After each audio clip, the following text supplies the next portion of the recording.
Welcome to this video on dropping the heavy backpack. We will explore how to unlearn the anxiety of spiritual striving and find the grace that was always present. We often seek spiritual peace with worldly anxiety, treating salvation as a test to be passed. This is the exhaustion of self-power.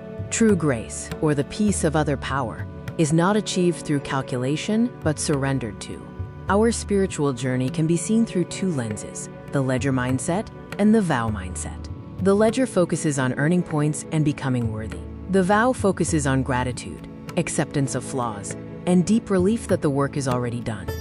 Trap 1 is the illusion of currency. It is tempting to view spiritual practice as a transaction, hoping to buy our way out of suffering by chanting or thinking the right thoughts. We try to manufacture pure faith like inserting coins into a vending machine for salvation. But our actions are often tainted by the ego's desire for reward. The machine is broken because grace does not operate on transactional logic. True faith is not a transaction. Grace is a free fall, decided long before you ask.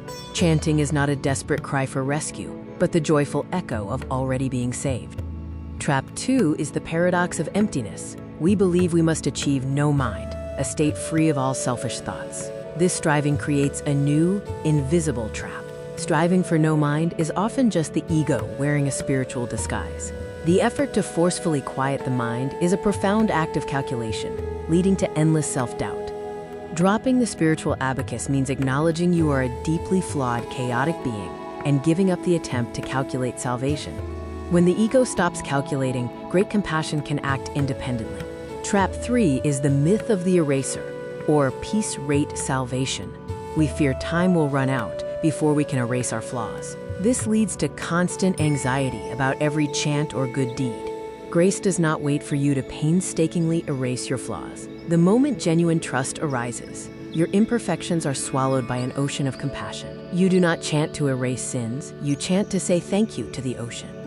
Trap 4 is hunting for true faith. We turn our gaze endlessly inward, constantly checking our spiritual pulse. We ask, is my faith strong enough? Is it pure enough? Do I feel safe?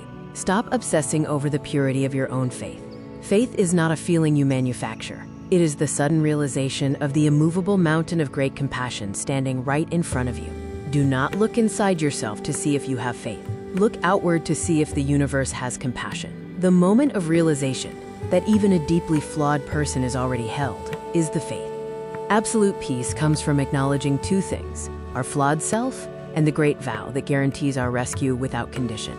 Peace comes from completely accepting the profound grace that embraces the imperfect self. The anxious hiking was an illusion. The ground you were walking on was always the palm of great compassion.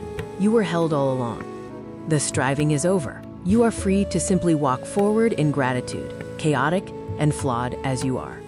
Just say thank you.